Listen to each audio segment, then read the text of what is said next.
Hey people, my name is Adrian, this is Rabona TV, as you probably already know. And today we're going to look at the Europa League and the Champions League, Juve, Barca, Monaco, Dortmund. We're hitting all the matches, but let's switch it up this week and hit up the Europa League first. Shout out to the Europa League for 3 of their 4 matches going into extra time and cutting into my dinner. But that's okay, because now I can finish my glass of wine with you guys. So sit back and enjoy. This is the comfy, cozy edition of the show. Maybe grab a glass of wine for yourself if you're of age. Milk, water, get comfortable, lay back in bed. Get a couple pillows behind your neck, because we're getting comfy today. But anyways, like I said, in the Europa League, 3 of the 4 ties all went to extra time. Now, the only team that was able to get it done in the regulation time it's called, was Celta Vigo. Now these guys are 10th in La Liga, but they managed to boot Genk out of the competition 4-3 on aggregate and reach a semifinal for the first time in their history. A European semifinal, I should say. What? And another team that made it to a Europa League semifinal for the first time in their history was Manchester United, who made it look very difficult to take care of Anderlecht. Anderlecht, by the way, has still never beaten an English team away and only manages 1 goal per match on the road against English sides. So nothing changes there. The Sixers in Lyon went to a shootout, which was one of the best shootouts I've ever seen from a technical standpoint, as the first 12 shooters all scored. And Lyon eventually emerged as the winners. But can we all just give it up for Ajax, please? Sorry, I'll clap away from the mic.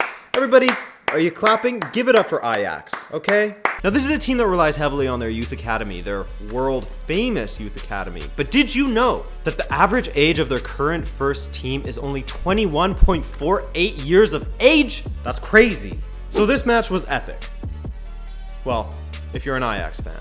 Ajax was 2-0 down in this game and they got an 80th minute red card.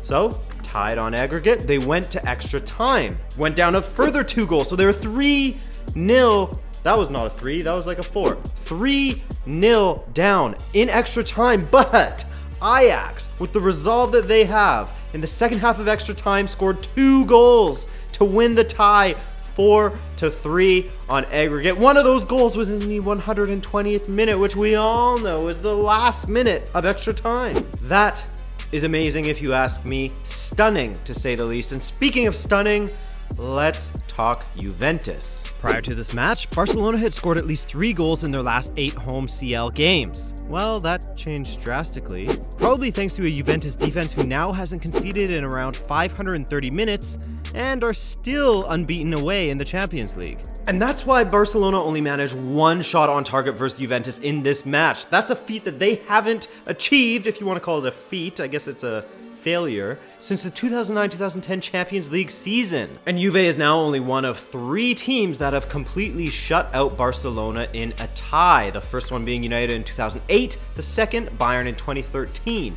And the man behind it all, well, behind all of his team, Gigi Buffon, had 2 clean sheets over this tie, adding to his total of 46 Champions League clean sheets. Wow, give it up for Gigi.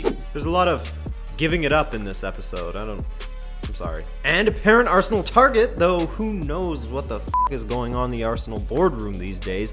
Max Allegri has now taken Juventus to the semifinals of the Champions League in 2 of his 3 seasons in charge.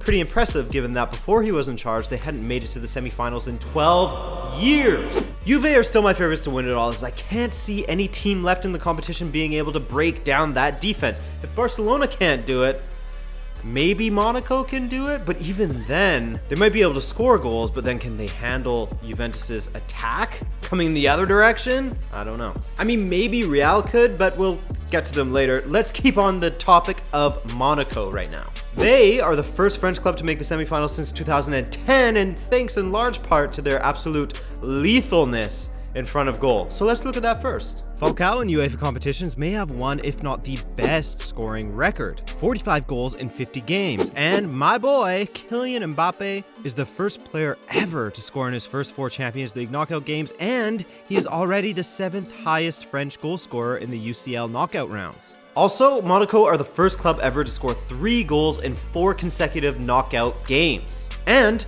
Valère-Germain's goal was the fastest goal ever scored by a substitute in the Champions League, as he scored 22 seconds after coming onto the field.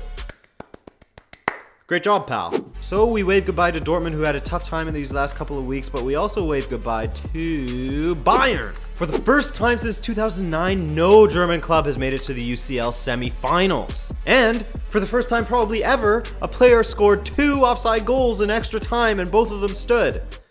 Although that's probably not a real accurate stat because I just made it up now. False news, people. Don't believe everything you hear. This is me just teaching you a lesson. Keep you in check. But the rest are real. Like the fact that Cristiano Ronaldo is the first player to score 100 Champions League goals now.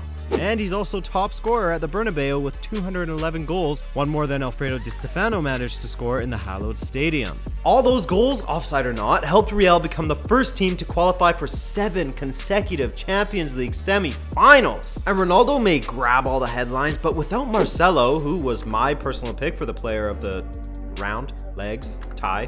I always forget what I should call them. As it would have been a lot harder for Ronaldo to score the goals that he did without him. The left back created 8 chances in the second leg, which is the same amount as Robin, Ribéry, Thiago Alcantara, Xabi Alonso, and Vidal combined. And one of those chances that he created was assisting Ronaldo in getting his 46th career hat trick, which is pretty crazy, as 41 of them have been for Real Madrid, which is even crazier. Also, if you thought that stat about Harry Kane from my last video, where he scored 20 plus goals in 3 consecutive seasons, was pretty crazy, Ronaldo has scored 30 plus goals in 8 consecutive seasons now.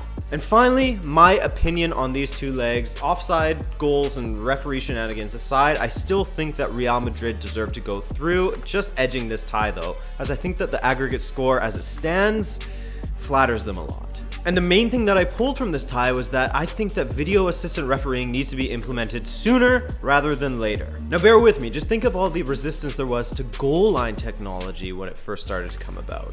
And I think that it's pretty safe to say that that's been an overwhelming success now. And I'm pretty sure that VAR could be as well. Sure, there would be slight delays in the match, but would you rather a slight delay or an offside goal counting? Would you rather a delay or a penalty given for something that wasn't a penalty? Would you rather a delay or your team's goalkeeper being sent off for pulling down a player when there wasn't even contact and a penalty being awarded and the other team scores and you lose?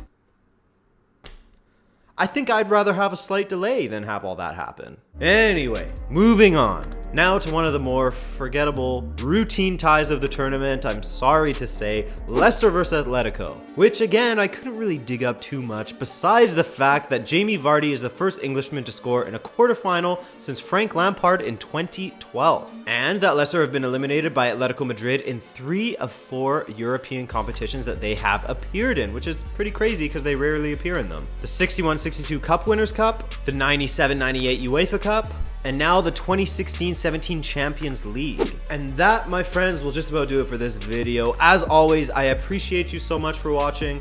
My name is Adrian. This is Rabona TV. Maybe hit that like button if you like this video. And as always, I will hopefully see you in the next one. Peace!